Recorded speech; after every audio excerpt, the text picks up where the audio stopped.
السلام علیکم ورحمۃ اللہ ناظرین حضرات، آج 12 ربیع الاول کا یہ بیان آپ لوگ اسے ضرور سنیں، کیونکہ حضور نے ایک ایسا عمل بتایا ہے کہ جو شخص اس مہینے میں یہ عمل اگر کر لے تو وہ بے شک کامیابی پا جائے گا۔ تو آئیے، صرف ایک عمل ہے اس بیان کے حوالے سے ہم آپ کو سنوانے والے ہیں، جو بیان ہے مولانا شاکر نور صاحب کا۔ تو آئیے شروع کرتے ہیں بیان۔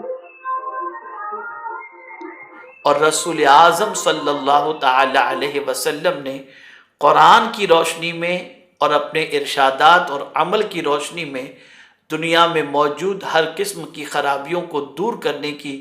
جد و جہد بھی فرمائی، اور آقا کریم صلی اللہ علیہ وسلم اس میں کامیاب بھی ہوئے۔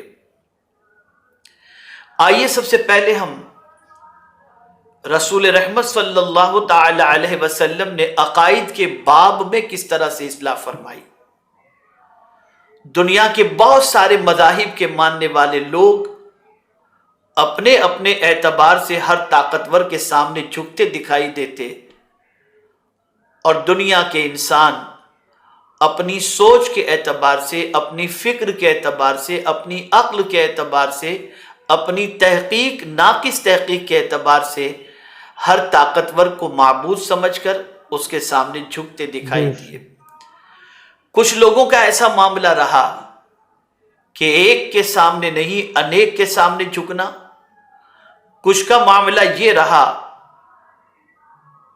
کہ پتھروں کے ساتھ ساتھ پہاڑوں کو، اور پہاڑوں کے ساتھ ساتھ درخت کو، اور درخت کے ساتھ ساتھ سورج اور چاند کو معبود سمجھنے لگے۔ اور اس طرح سے عقائد کا وہ بگاڑ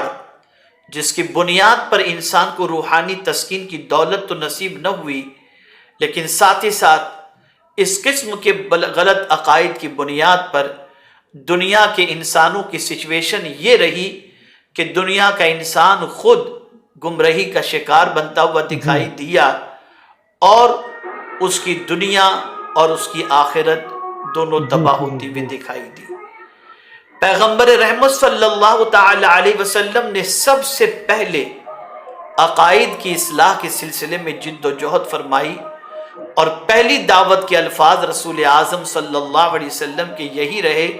قولوا لا الہ الا اللہ تفلحوا۔ اے رسول اعظم صلی اللہ تعالی علیہ وسلم کے دیوانوں، پیغمبر رحمت صلی اللہ تعالی علیہ وسلم نے واضح لفظوں کے اندر فرما دیا، ایک اللہ ہے، وحدہ لا شریک ہے، نہ اس سے کوئی پیدا ہوا نہ وہ کسی سے پیدا ہوا، وہ بے نیاز ہے۔ میرے پیارے آقا صلی اللہ تعالی علیہ وسلم کے پیارے دیوانوں، اب آپ دیکھیں آقا کریم صلی اللہ تعالی علیہ وسلم نے اپنے رب کے حوالے سے عقلی اور نقلی دلائل کے اتنے انبار لگا دیے کہ اس دور کے سلجھے ہوئے اور سمجھے ہوئے لوگ اور دانشور لوگوں نے سوچنے پر وہ مجبور ہوئے، اور دانشور لوگ اس زمانے کے تعصب کی اینک ہٹا کر جب پیغمبر رحمت صلی اللہ علیہ وسلم کی دعوت پر غور کرنے لگے تو انہیں یقین ہو گیا کہ رسول اعظم صلی اللہ تعالی علیہ وسلم کی دعوت بالکل سچی ہے، اور جس رب کی طرف پیغمبر رحمت صلی اللہ علیہ وسلم دعوت دے رہے ہیں یقیناً وہی رب ہے اور وحدہ لا شریک ہے۔ آقا کریم صلی اللہ تعالی علیہ وسلم نے عقائد کی اصلاح فرمائی۔ توحید کے ساتھ ساتھ رسول اعظم صلی اللہ تعالی علیہ وسلم نے آخرت کے حوالے سے جواب دہی کا تصور انسان کے دل و دماغ کے اندر پیدا فرمایا، اور فرمایا لَتُسْأَلُنَّ يَوْمَئِذٍ عَنِ النَّعِيمِ، قیامت کے دن اللہ عز و جل ضرور ضرور تم سے ہر نعمت کے بارے میں سوال پوچھے گا۔ اے رسول اعظم صلی اللہ تعالی علیہ وسلم کے دیوانوں، یہاں تک پیغمبر رحمت صلی اللہ علیہ وسلم نے یوم آخرت کا تصور انسانوں کے دل و دماغ کے اندر بٹھا دیا کہ دنیا کا ہر انسان اس زمانے میں یہ سوچنے پر مجبور ہوا کہ ہم آزاد پیدا نہیں ہوئے،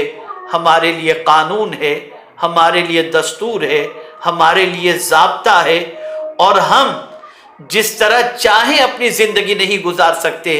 اس لیے کہ ایک نہ ایک دن ہمیں رب قدیر جل جلالہ کی بارگاہ میں جی حاضر جی ہونا ہے اور ہمارے کیے کا جواب اپنے رب کے بے حضور شک دینا ہے، اور آخرت یقینی ہے، آنی ہے، اور آخرت میں ہر ایک انسان کو اپنے کیے کے حوالے سے جواب بے دینا شک ہے۔ میرا موضوع اس وقت آخرت نہیں، ورنہ میں آپ کو آخرت کے تصور کے حوالے سے قرآنی آیات کی انبار لگا دیتا،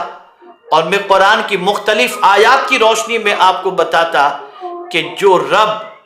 انسان کو پہلی مرتبہ پیدا کرتا ہے اور اس انسان کو پیدا کرنے میں اس رب کی قدرت شامل ہوتی ہے، اسی طریقے سے دوبارہ اس انسان کو پیدا کرنا میرے مولا کے لیے کوئی دشواری نہیں، بلکہ پہلے کے مقابلے میں اور بے آسانی ہے، شک اور اللہ عز و جل قادر مطلق ہے۔ اسی طریقے سے آپ دیکھیں، قیامت میں انسان کے اعضا بولیں گے، اور اس کی دلیل کے طور پر آپ دیکھیں کہ کیسے بولیں گے، تو آپ اندازہ لگا سکتے ہیں جب پروردگار جل جلالہ زبان کو بولنے کی طاقت دے سکتا ہے تو وہی پالنہار حقیقی جسم کے گوشت کو اور اعضا کو بھی بولنے کی طاقت عطا سبحان فرمائے اللہ گا۔ بے شک اے رسول اعظم صلی اللہ تعالی علیہ وسلم کے دیوانوں، تو پیغمبر رحمت صلی اللہ علیہ وسلم نے عقائد کی اصلاح فرمائی، رب کی توحید کے بارے میں بتایا، اسے معبود برحق ہونے کے بارے میں اس کے بتایا، اس کے وحدہ لا شریک ہونے کے حوالے سے لوگوں کے دلوں میں یقین پیدا کروایا، اور پھر اس طریقے سے معبود سے بندوں کو جوڑ دیا کہ پروردگار جل جلالہ کے وہ بندے جو توحید کی معرفت کا جام نہیں پیے ہوئے تھے، جام معرفت توحید پینے کے بعد دہکتے ہوئے انگاروں پر لٹا کر کے ان سے جب یہ کہا گیا کہ تم اللہ عز و جل کی توحید کا اقرار کرنا چھوڑ دو، تو بلال حبشی انگاروں پر لیٹتے ہوئے بھی یہی کہتے دکھائی دیتے تھے، احد احد احد۔ یہ پیغمبر اسلام صلی اللہ تعالی علیہ وسلم کا جامع توحید پلانا تھا کہ اتنی سختیوں کے باوجود بھی دامن توحید حضرت بلال رضی اللہ تعالیٰ عنہ کے ہاتھوں سے چھٹتا ہوا دکھائی نہیں دیتا۔ اور اسی کے ساتھ ساتھ اللہ عز و جل نے جن بندوں کو اور جن اعمال کو مصیبتوں کا ازالہ فرمایا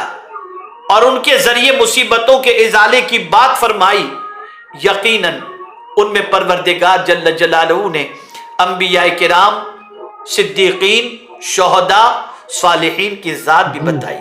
اور اسی کے ساتھ ساتھ اعمال بھی مصیبتوں کو ٹال دیتے ہیں، اعمال بھی تکالیف کو ٹال دیتے ہیں۔ یہ وقت ان کے دلائل کے متعلق پیش کرنے کا نہیں، بلکہ سمجھانے کے لیے ہے۔ ایک عمل رسول اعظم صلی اللہ علیہ وسلم نے جو بتایا وہ میں آپ کے گوش گزار کر دوں، اور وہ عمل یہ ہے کہ پیغمبر رحمت صلی اللہ علیہ وسلم ارشاد فرماتے ہیں، صدقہ مصیبتوں کو ٹال دیتا ہے۔ میرے پیارے آقا صلی اللہ تعالی علیہ وسلم کے پیارے دیوانوں،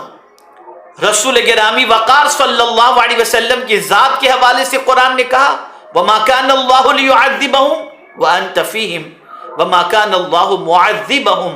وَهُمْ بے يَسْتَغْفِرُونَ۔ شک بے شک تو اس سے یہ بات سمجھ میں آتی ہے، اللہ نے بعض ذوات مقدسہ کو ایسا بنایا اور بعض اعمال کو، بلکہ بعض جگہوں کو بھی ایسا بنایا، اور بلکہ بعض دن و رات کو بھی ایسے بنائے جن کی وجہ سے اللہ عز و جل مصیبتوں کو دور فرماتا ہے اور پروردگار جل جلالہ کرم فرماتا ہے۔ عقیدہ یہی رکھنا چاہیے کہ پروردگار جل جلالہ ہی